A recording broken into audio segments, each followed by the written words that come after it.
ગુજરાત રેરા દ્વારા અમદાવાદના અલગ અલગ 4 બિલ્ડરોને નિયમોના ભંગ બદલ અલગ અલગ પ્રકારના દંડ ફટકારવામાં આવેલા છે અને તે લોકોએ મુખ્યત્વે જે કહેવાય કે એગ્રીમેન્ટ ટુ સેલ એટલે કે બાનાખત કરી આપ્યાનો હતા. રેરાનો નિયમ એવો છે કે તમે 10% રકમ લઈ લો, કુલ કોન્સિડરેશનની અમાઉન્ટ હોય, કુલ મિલકતની કિંમત હોય, એના 10%થી વધારે રકમ લો તો તમારે બાનાખત કરી આપવાનો હોય છે.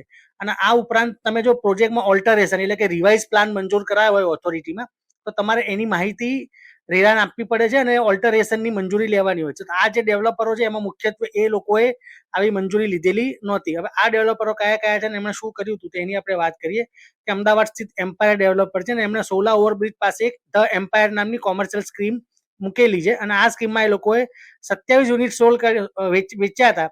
એમાંથી 11 યુનિટમાં એ લોકોએ એટીએસ એટલે કે એગ્રીમેન્ટ ટુ સેલ કરેલા નહોતા અને એ લોકોએ જે પ્રોજેક્ટ ઓલ્ટર કરાયો હતો એની પણ માહિતી આપી નહોતી. એટલે જે એડજુડિકેટિંગ ઓફિસર સાહેબ છે PR પટેલ, એમણે ટોટલ મળીને 75,000 ને 50,000 એમ મળીને 1,25,000 નો દંડ કર્યો છે.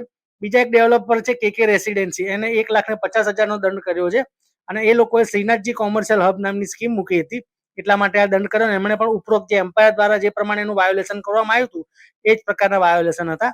ત્રીજો એક કેસ છે AK મીઠાઈવાલા ટુ ઇન્ફ્રા LLP, એટલે કે આખું નામ તમને ફરી વખત કહું, AK મીઠાઈવાલા ટુ ઇન્ફ્રા LLP નામનું એવું નામ છે અને એમણે પણ એટીએસ એટલે એગ્રીમેન્ટ ટુ સેલ અને પેલા એ કર્યા નહોતા એમના બ્લુ ઓશિયન પ્રોજેક્ટમાં, એમને પણ 75,000 રૂપિયા દંડ કરવામાં આવ્યો હતો.